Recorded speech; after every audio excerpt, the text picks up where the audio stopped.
back. I'm glad you guys decided to come back after my vacation. Yes. So I do want to say a few thank yous. I want to say thank you to Dee Richardson, our administrator, and Lisa Landrigan, our administrative assistant. When I was leaving, I told them, absolutely feel like you can connect with me for anything that you need, of course, And it was just minor things. And so just the gift of having 2 weeks of no work was an incredible blessing for both Paul and I. I want to say thank you to Reverend Les McClellan for filling in the first week and the amazing talk that he did. Wasn't that just a beautiful talk? And how heartwarming that when this was your first place to come, and that it was your last place to do your talk was just an honor for us. So, and Pat and Les are here today, so thank you. Thank you so much. And James Masters, wonderful talk on the 3 faces of God, wonderful reminder of how important that personal connection is, whatever your concept of God is, but how important that personal relationship is. And for those of you who may not know, James Masters has completed 250 hours of Unity classes, and has now just recently been accepted into the final steps of becoming a licensed Unity teacher. So we are excited, and congratulations to you, James. Very exciting for James, very exciting for our ministry. And of course, while we were gone, our beloved Al left his body, and it was no longer serving the quality of life that Al really desired. He was 80. Was he 88? Yes. And for those of you who didn't know Al sat up here. He was, had his walker, and he's been here for decades. And I always loved that when he was always in class, and he would have something to say. And those of us who knew Al, he would do his hand like this. It was kind of like he was revving himself up to give us what we termed Al-isms. He always had the most amazing things to say, but Al also always loved a good joke. And he would share jokes with us. And I actually kept a couple of Al's voicemails, and I have one of Kenneth's, I have one of Papa Harry's. And I was listening to a message that he left me, and at the end of his message was, "Hey," he said, "did you hear why the man with one hand was trying to cross the street? He was trying to get to the secondhand store."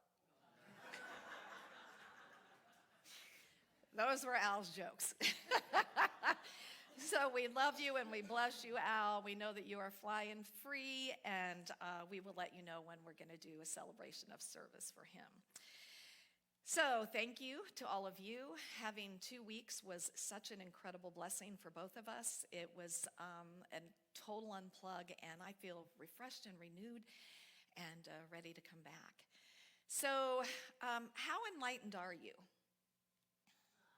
If you can live without caffeine, if you can be cheerful, ignoring aches and pains, if you can resist complaining, if you can understand when your loved ones are too busy to give you any time, if you can take criticism and blame without resentment. How are we doing so far? You what? You was out of caffeine? If you can ignore a friend's limited education and never correct him or her, if you can resist treating a rich friend better than a poor friend, if you can face the world without lies and deceit, if you can conquer tension without medical help, if you can relax without liquor, if you can sleep without the aid of drugs, if you can honestly say that deep in your heart you have no prejudice against creed, color, religion, gender preference, or politics, then you have almost reached the same level of spiritual development as your dog. Right? So Webster Webster defines enlightenment as having or showing a rational, modern, and well-informed outlook. To be spiritually aware. We become enlightened in our relationship with the God of our understanding. Unity really helps us to become enlightened, right? And unity was based on the deeper meanings of the teachings and the life examples of the man Jesus. And not as one who we look to as our Savior, not as one that we look to as one that we worship, but rather as one who knew without a doubt what he lived and moved and had his being in, and what lived and moved and had its being in him. And he wanted us so to get that. You know, his teachings are all about us getting that and understanding us. He wanted us to become enlightened. And, we see him as one of our greatest teachers, right? But the key here is one of our greatest teachers, because there are many, many great teachers throughout history that have given their lives so that we can become more enlightened and live more from this spiritual self-awareness of who and what we really are. And so today and for the next few weeks, we're going to talk about this one, and we're going to talk about his teachings. So the story of this one is that there was a king and queen who lived in the 6th century BC. And one day, as the queen was resting in her palace, she dreamt that a white elephant carrying a white lotus bloom entered into her side. And then sometime later, a baby was born to the queen. And this baby was known as Prince Siddhartha Gautama. Well, a group of astrologers at that time predicted that the young prince would either grow up to be a great emperor, or he would leave his privilege and he would grow up to be a great spiritual leader. Now, as you can imagine, the king really did everything that he could to train this prince to be a great emperor. But there was something deeper calling him, something that literally did call him away from this life of prestige and luxury and everything that he could possibly imagine ever having. And short story is that throughout his journey, he ended up finding himself under a Bodhi tree and made the commitment to stay there until he became enlightened. And he did exactly that. And of course, the person that I'm talking about is the Buddha. And Buddhism was born out of his enlightenment, out of his journey. So what I'm going to share from you today, I am not an expert on Buddhism. I want to make that perfectly clear. I'm sharing with you from the book called The Lotus Still Blooms by Reverend Joan Cattuso. Reverend Joan is a Unity minister. She was at her church for over 40 years. And she began her study of Buddhism in 1991, where she got to meet the Dalai Lama, and she also got to study under Vietnamese Buddhist Thich Nhat Hanh. And if you're not familiar with either of those, I encourage you to become. Her passion is really about bringing not just Eastern and Western religions together, but really looking at unity and how there's a common thread in all religions and in all spirituality that bind us together. And so her passion is about really finding those common threads. So what we're going to see is the correlation between the teachings of Jesus, between the teachings of unity, and then with Buddhism as well. So the book starts out with something called the Four Noble Truths. And noble is an exalted moral character of being. It's excellence. What is a noble being? It's one who cares for others as much as he or she cares for himself or herself. Others are as important as I am. Huge teaching right there, right? That it's not just about me, that it's about those that are beyond me, but also how important it is to take care of ourselves, right? Okay, so the Four Noble Truths. Take a breath, because the first one is life is suffering. Number 2, the cause of suffering is our own grasping and clinging, our attachments to our desires. Number 3, cessation of suffering is possible. Number 4, presentation of the eightfold path that leads to the end of suffering and promotes well-being. So So bear with me as we move through this, because we're going to take a look at that first noble truth, which is life is suffering. Now, I know in Unity and in New Thought that there are those who are right now going, no, don't say those words. Don't claim that to be true. And I understand that. I'm going to tell you, I myself resisted this teaching for a long time because of that, until I allowed myself to really lean into what this actually means. And I'm going to tell you, these are phenomenal, phenomenal teachings. I love that we can go to various spiritual teachers and they give us tools for how to live our best life, how to really live in alignment with what we in Unity would call the Christ, right? How to live in alignment with that. So here's the thing. It's not that life causes us to suffer, or that a God outside of us causes us to suffer, or have we heard this one? The greater my suffering, the greater my reward in heaven. We don't believe that. That's not who we are. What they say is, rather, it's when we insist that the world be what it is not.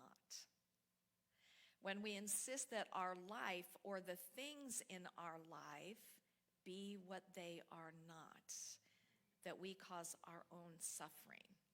And I'm going to share more about this. Because what underlies this is we have a tendency to live as though the fact of impermanence is not real. And yet, the only constant in life is what? Change. Anybody ever gone through changes in your life? Yeah? Anybody? Over and over and over and over again. You know, the reality is that many people are experiencing suffering on our planet today. And, you know, you just pick up a newspaper, if they still have newspapers out there, or, watch the evening news and you see that. And what Reverend Gattuso says, she says, in what she calls magical thinking, we wish that the good and pleasurable experiences would last forever. Of course we do. When we're in a great experience, the last thing we're going to think about is it's going to end. We want for everything when it's good to remain really good. How many of us have had experience where some of those good things have ended? Yeah? And if we've lived any life, that's happened. She said the entire subject of impermanence is often ignored by metaphysicians, and that's what we are. We are metaphysicians. We are taking the teachings of Jesus and looking at them metaphysically, somehow caught up in the magical thinking that if we do not look at the unsettling aspects of life, such as disease, aging, and death, such undesired events will not occur in our lives. And, when I was thinking about this, I thought, aging to me is one of the topics in Unity that we don't talk about much, and I think we have done a disservice by not talking about the real journey of aging. I know and have known many octogenarians. I know some nonagenarians, 80 and 90-year-olds, who have lived and continue to live very active, engaging, and productive lives. And you know what? They've all aged. And they have all experienced the effects of aging, of an aging body to varying degrees, some more than others, some less than others. Now, hear me, these are people who have practiced living these principles.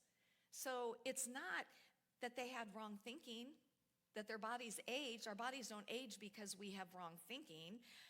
It's a normal, natural process of our life. Is anybody here not aging? It's actually a blessing that we're aging. We're getting to continue to be here and to experience this life. And hear me when I say this. We absolutely have incredible power through these teachings to age more gracefully, to embrace and that's why I see so many of our people here. In fact, there was somebody in our tea group yesterday for the Unity and told us that she was 80, and everybody at the table went, "What?"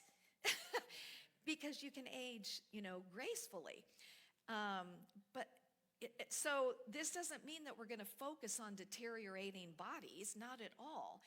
But it does mean that when we experience things like more age spots on the skin, or anybody deal with their skin getting thinner as you're getting older, you guys aren't there yet, it's okay.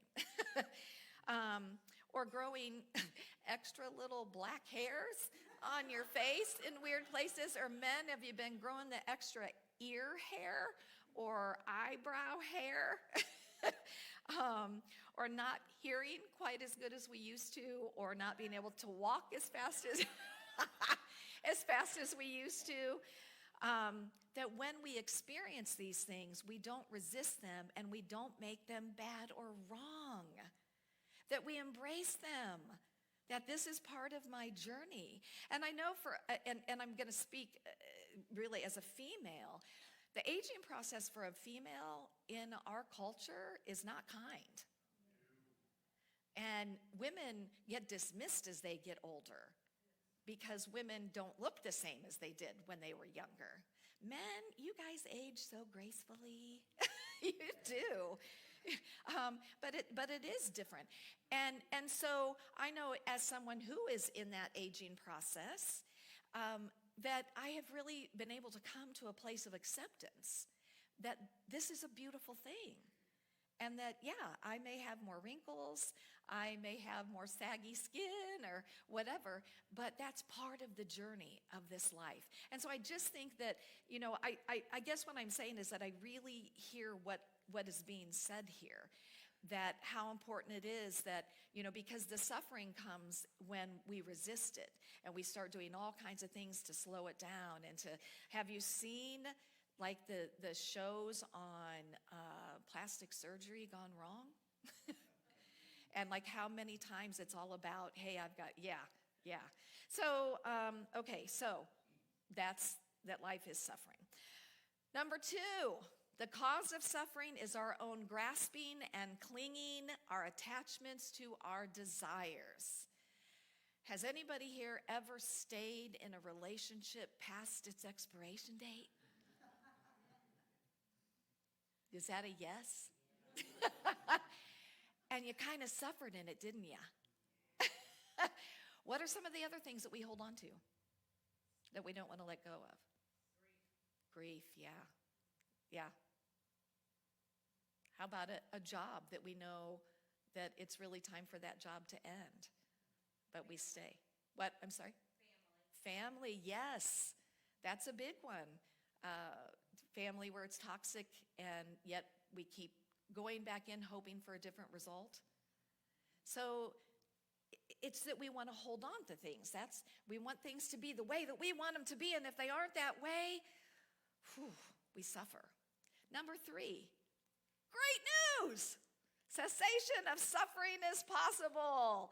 And there is a way out, since suffering is not eternal fate. If we are willing to look deeply at the nature of life, we can rise up and we can truly experience happiness.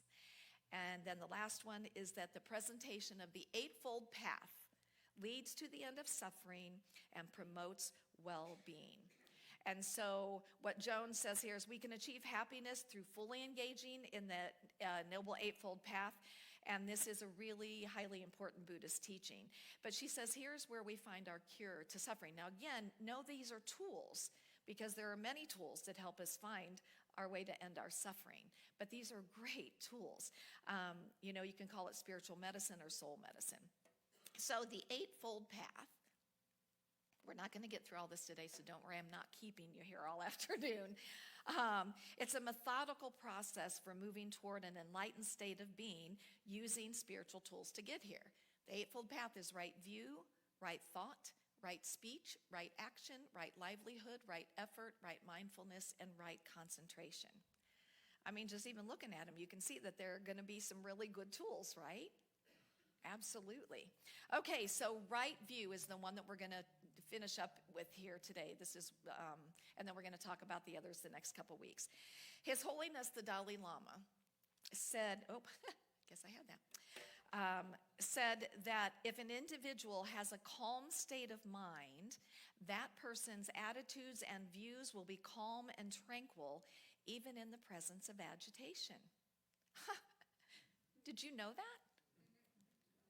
Did you know that if you practice a calm state, that things that used to agitate you in the past will no longer agitate you? Did you know that you could find calm and peace in the midst of agitation? Yes, I love that, yes. I was listening to a podcast, and I can't remember who it was, but she said that she got to spend some time with Mother Teresa. And that one day she was in a meeting with Mother Teresa, and these 4 people stormed into the room. And they were really mean, and they were really rude, and they were really abrasive to Mother Teresa. And yet Mother Teresa just kept her calm. She stayed very present, she stayed very open, and she stayed very loving. And when these people left the room, this woman asked, "How did you stay calm in the midst of that?" And her answer was, "Because if we choose, we can see the face of Christ in everyone. No matter how they're showing up, we can see the face of Christ in everyone." I'm going to say that Mother Teresa had right view. You think? Yeah. And to me, that's so much of what our teachings are about, is how to have that right view. How to move beyond some of the old ways of being that we just carried on because we weren't awake enough to go, "Oh, I don't have to react like that anymore. I can respond, but I don't have to react," because reacting is where we're taking an action over and over again, and it's not a positive action, but we can respond. Okay, so in metaphysics, this first step is called spiritual understanding. And when we evaluate our life, and here's the thing, through perceptions, we keep ourselves in a perpetual state of confusion. So what are some perceptions that we might have carried forward in our life? Life is unfair. Life is against me. What are some perceptions are you thinking? Life's hard. Life is difficult. It's dangerous in this world. It's an unsafe place to be.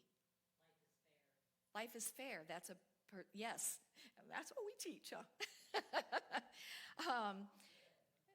And so we thankfully have been working through a lot of this stuff, so we have perceptions that are positive perceptions. But if we aren't awake and aware, we will carry those other perceptions forward in our lives, and we will view life through those perceptions. How many of us had the perception that God was this vengeful, punishing, jealous God that was out there, and there was a devil that was going to trip us up? We lived with those perceptions for a long time.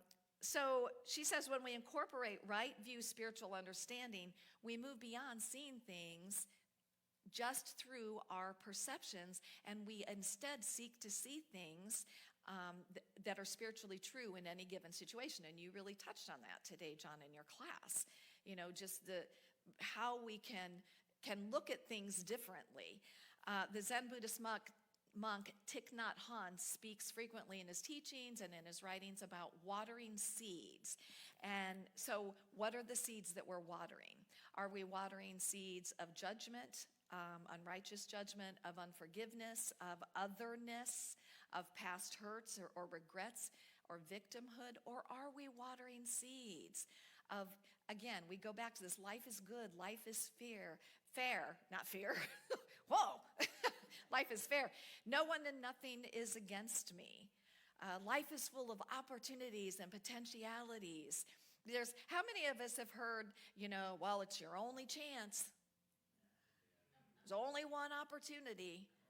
Holy schmoly, how small is that view? Life is filled with potentialities and possibilities and opportunities. And you can say no to one, and guess what? There's tons of others for you to say yes to. So, what are the seeds that you are watering with your consciousness? What seeds are you watering? Now, right view is also wisdom and judgment. And Jesus talked about unrighteous judgment, and don't judge by what? Appearances, right? Well, I would say that all of our judgments about anybody else, I don't care who it is, I don't care if it's your child, if it's your best friend, if it's your partner, you grew up in the same household, all of your judgments are unrighteous judgments because we don't have all the information, right? We don't. It doesn't matter. I mean, think of your own family dynamic if you have a sibling or more. When you talk about growing up, do you have different stories about the same thing? Yeah. So all of our judgments are really unrighteous judgments. It's still through our perception. And have you ever had the experience of totally judging someone? I mean, just like, only to get more information later, and you're humbled because you're like, oh, I didn't have all that information. So it's just something for us to be aware of. And then the last thing that she says is that right view is also understanding the Four Noble Truths. When we understand these truths, understanding that our suffering is not outside of us, that it's inside of us, that it's in our mind. So right view, today, this is the beginning of the path. So what I want to encourage you to do this week is to really lean into and look at your life and take some time to think about, am I experiencing some form of suffering in any area of my life? And if I am experiencing that suffering, then what is it that I'm clinging to? What am I holding on to that just isn't it anymore? And am I willing to trust and open up and say, wow, I can let go of this because the universe has something so amazing in store for me. And then work with the idea of right view. You know, where am I in my consciousness as I'm looking at anything? You know, we're in a very highly politically energized year. Yes? Where am I in my consciousness in that? What am I believing about the nature of life? That wherever this journey takes us, that we can trust it. Because you know what? No one and nothing is against us. God is in the midst of all of this. Love is in the midst of all of this. And here's what we know, and I'm going to tell you, this is right view to the millionth degree. Love wins.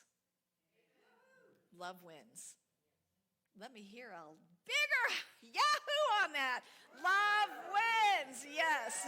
Yes. So I say to you, namaste, namaste. I love each and every one of you. Thank you. Thank you, guys. Thank you. Good to be home. Oh, my goodness. It's so good to be home. Yeah. So for those of you, I got to come to the Unity yesterday, the TEA, and I want to encourage you, if you haven't experienced that, to come. You know, one of the things that we really heard in our visioning and just things that people are asking for is more connection, one-on-one connection. Because we have lived through COVID where we disconnected, and how did we learn to connect? Through our phones, through social media, through Zoom and things like that. And what we're missing is that one-on-one connection. This Unity offers the opportunity for that. So when the next one comes up, I highly encourage you. We're going to fill Deidre's house with all of us because it's there next time. Okay, so now is the time in our service that our ushers coming forward, and we have the opportunity to support the ministry, Unity of Springfield, all that we are here to be and to do together. There's many ways that you can give through Tithely, Venmo, PayPal on the website, cash or check. So if we'll take our gifts in our hands and bless them together. Divine love through me blesses and multiplies all that I have, all that I give, and all that I receive. And thank you, God. Good morning to everybody that's here and everybody online that's watching from home. We welcome all of you, and I want to give a special welcome to my friend Terry that I met in a Unity church 31 years ago. Thank you, yes. If there's anyone present for the very first time, or if you haven't been coming here very long and would like some information, we will have an ambassador in the back with, it's Joseph. He's standing up back there with his gold stole on. And he has a packet of information for you and a Unity of Springfield mug. So if you stop and ask him questions, he'll be happy to answer your questions. Please check in on Facebook. Tell your friends and family that you are here at Unity. And then if you would please silence your phone. You do not want to be the one that it rings during meditation. It's very embarrassing. Today's flowers are provided by Linda Hilton.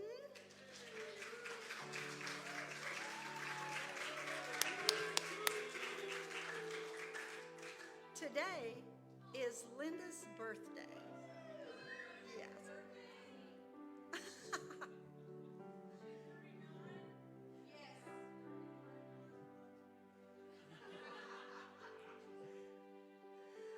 Please join me in our mission statement. It's on the screen.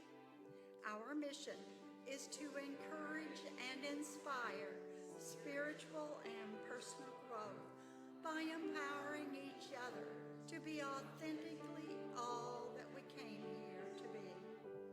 Let's speak together the affirmation for today's daily word. I focus my thoughts on the constant healing, harmonizing life of God. Certainly, I am aware that there is turmoil and suffering going on in the world. Through my centered awareness of God's presence and power, however, I know there is also an eternal and constant good that is underlying all appearances. With steadfast faith, I hold to the promise of this eternal good, overcoming all the challenges I perceive around me. This diligence in maintaining my focus on the eternal good is my responsibility as one who is aware that God is good. The life of God is eternal and persistent, a constant, harmonizing, and healing energy. As I focus my thoughts on this eternal power, I am contributing to the unfoldment of divine order in my surroundings. The scripture for today is John 16:33. Please join me together. These things I have spoken to you, that in me you may have peace. In the world you will have tribulation, but be of good cheer. I have overcome the world. And let's repeat the affirmation. I focus my thoughts on the constant healing, harmonizing life of God. As Sue rings the prayer bowl, please hold the following in your prayerful thoughts: Leonard, Jennifer, Crystal, Shug, Garrett, Katie, Larry, Jim, G, John and Amy, Mark, Steve, Pam, Dee, and anyone else who comes to mind. We hold the friends and family of our beloved Al Marishi in love, light, and strength for Al's transition this past week. Let us sing our thoughts or prayers.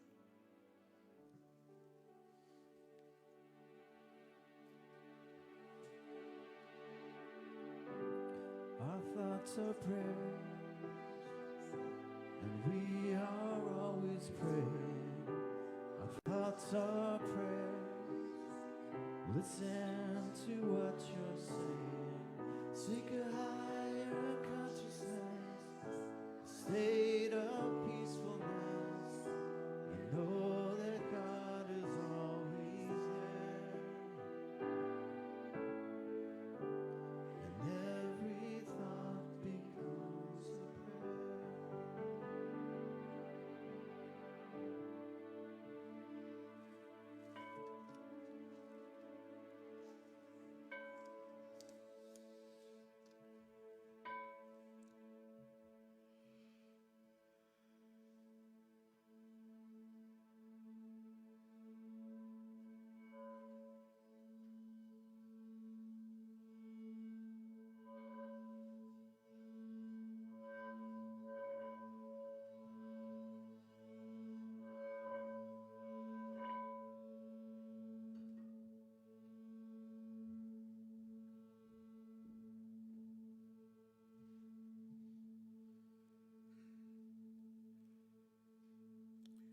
Allow the sounds of the prayer bowl to call to you and the vibrations to be absorbed into your body, to the core of your very being.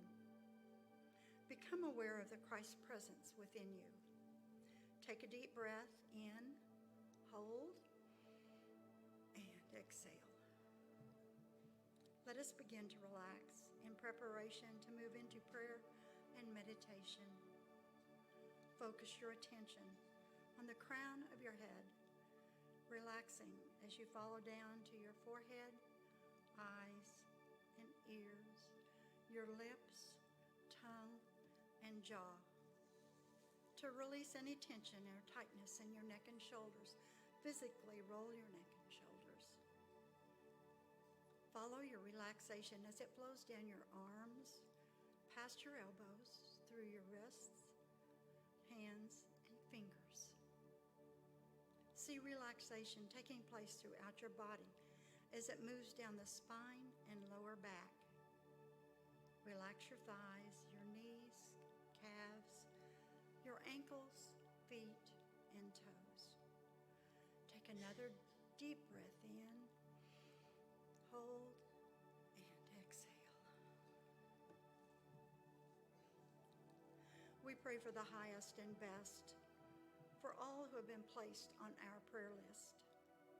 Surround them with healing of mind, body, and spirit.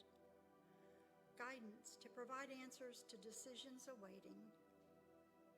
Comfort for the trials and tribulation of life.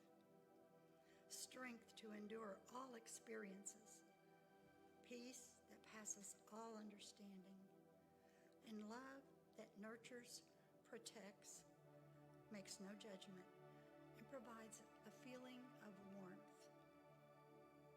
For everyone on earth, we affirm respect with no reservations, health and wellness, safety and security, abundance to provide for needs, desires, and dreams, loving relationship, first with oneself and also with family and friends, guidance, inner peace, and spiritual connection.